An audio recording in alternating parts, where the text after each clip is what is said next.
Kita tadi sudah bicara soal manajemen, infrastruktur yang mesti diperbaiki, traffic manajemennya, petugasnya, dan juga negara asalnya. Nah, saya mau fokus dulu sekali lagi sekarang soal Arab ya. Sebelum kita punya PR Indonesia mesti ngapain, Mas Anggito, dengan pengalaman. Nah, saya sekarang ke Arab Saudi. Kan sebetulnya antisipasi dilakukan, tapi tahun ini rasanya bertubi-tubi di Masjidil Haram. Kita pikir udah itu yang paling menyeramkan tahun ini. Ternyata terjadi di Mina. Ada makna filosofiskah yang kemudian harus kita sama-sama resapi, sama-sama hayati? Terima kasih, Alisa.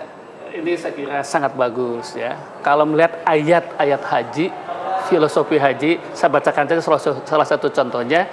Ulaika lahum nasibum mimma kasabu wallahu sari'ul hisab.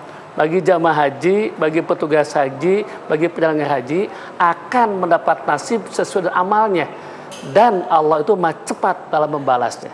Haji ada niat buruk saja kepada orang lain, pengalaman saya ini empirik kena, apalagi kita mengganggu orang lain, ya kan? Itu di level jamaah, di level regu, di level panitia, termasuk di Arab Saudi.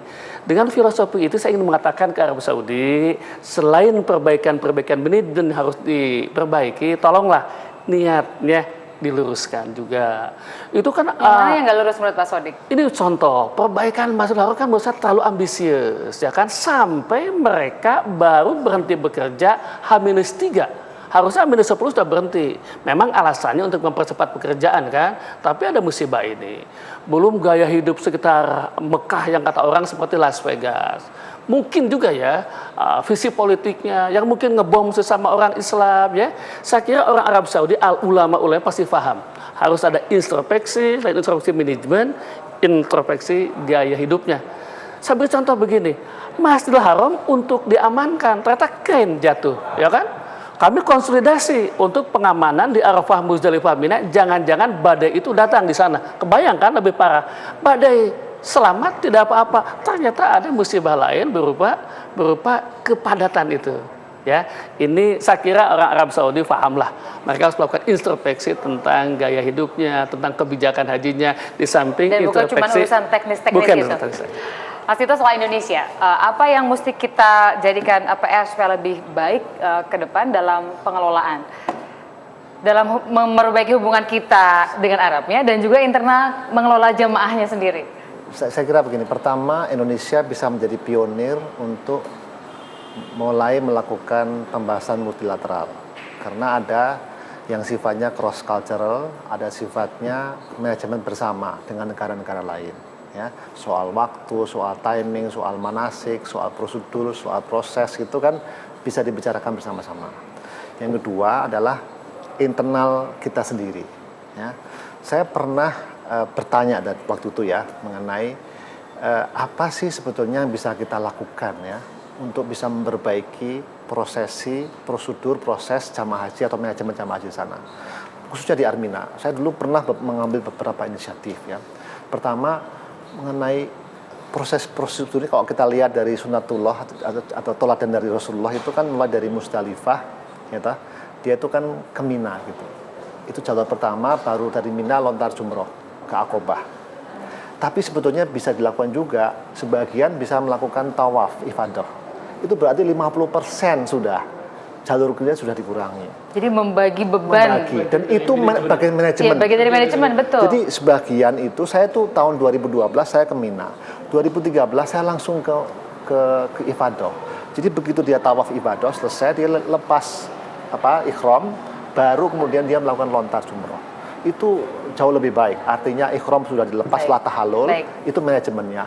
Di sisi lain sebetulnya tadi saya sebenarnya ingin, obsesi saya adalah membagi yang petugas haji itu, yang PPIH itu tidak perlu berhaji.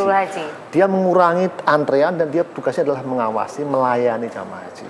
Itu akan jauh lebih baik. Dari sisi pemahaman jamaah kita sendiri saat berangkat, misalnya apa sih yang perlu ditingkatkan di mana sih kita? Kalau petugas itu dia bertugas, bukan naik haji. Okay. Ya, gitu kan? Karena petugas itu sebagian sudah pernah berhaji. Jadi tugasnya adalah memberikan pelayanan kepada jamaah haji. Jadi kalau yang sakit dia lakukan, kalau ada yang tersesat dia cari.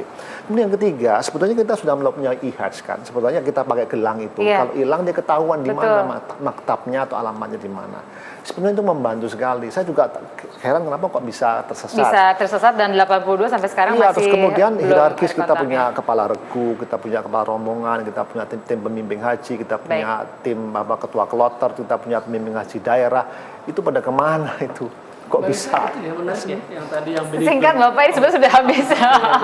Jadi saya yakin diskusi ini masih akan berlanjut di hari-hari ke depan karena kita ingin ada perbaikan yang menyeluruh, baik dorongan kita kepada Arab Saudi dan juga internalisasi kita sebagai negara penyumbang jamaah haji yang besar, termasuk untuk mengajak negara lain yang sama-sama besar, minimal top 5 tadi yang tadi Mas Ira sebutkan, Indonesia, India, Pakistan, Nigeria, dan Turki untuk multilateral, lalu duduk barengan dengan Arab Saudi, punya common interest yang sama, kepentingan yang sama, jadi nggak negosiasi antar Masing-masing. negara masing-masing.